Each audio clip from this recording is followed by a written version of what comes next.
د ظلم بیرغ نسکور کړه.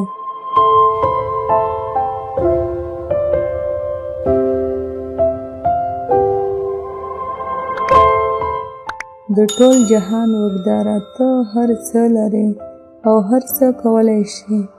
د هر چا امید تا ته کېږي او هر څوک هر څه له تا غواړي. ستا خزانې او کارخانې ډکې دي. ستا په باغونو کې د شیدو او ګبین ویالې بهیږي. ستا بخششونه او انعامونه بې پایانه دي. ستا د رحمت نور په ځمکو او اسمانونو کې نه ځایږي. فقیران او مسکینان درنه د ډوډۍ سوال کوي. مړه او بډایان درنه اشتیا او د هضمولو قوت غواړي. څوک درنه په زریو او دعاګانو اولادونه غواړي. ځینې وایي مال او دولت راکړه. یو وایي جنت مې پکار دی. بل وایي له دوزخه امن او پناه غواړم. مرتبې او لوړې درجې له تا سره دي. کامیابي او بریالیتوب ستا په توفیق حاصلېږي. دین او دنیا ستا په لاس کې دي. راحت، زحمت، عزت او ذلت ستا له خوا انسانانو ته رسیږي.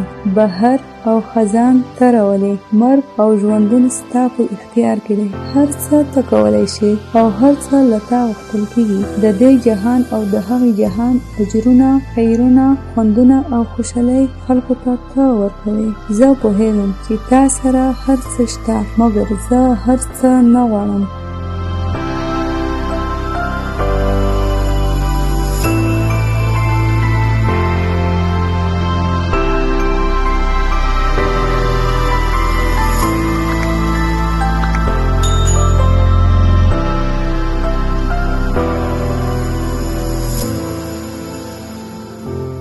زما دعا او د زهیدانو دعا، زما ارزو او د بادشاهانو ارزو یو راز نه ده.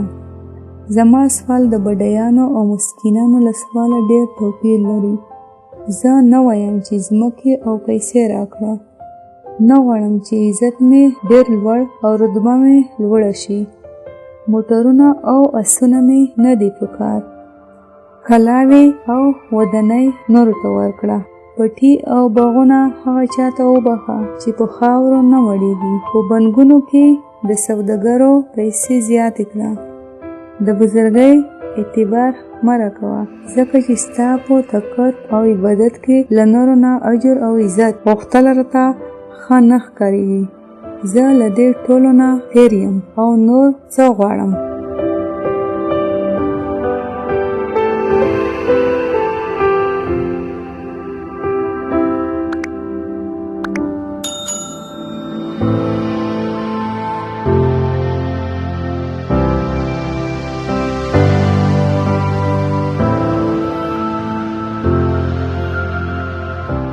زه هغه څه غواړم چې ته یې هم غواړې. هو، زه ستا له رضا نه خلاف څه نه غواړم. زه وایم په جهان کې د ظلم بیرغ نسکور کړه. حق او عدالت ته قوت ورکړه. په زړونو کې رحم او د خیر مینه واچوه. په دماغونو کې د حق نور او د حقیقت رڼا پیدا کړه. ته کولی شي د ظلم قوت په وړو وړو کاڼو میده میده او ذرې ذرې کړي، یا د هوا په ماشو ظالمان تباه کړي. مګر موږ د اتم په مومونو هم دا کار نشو کولی.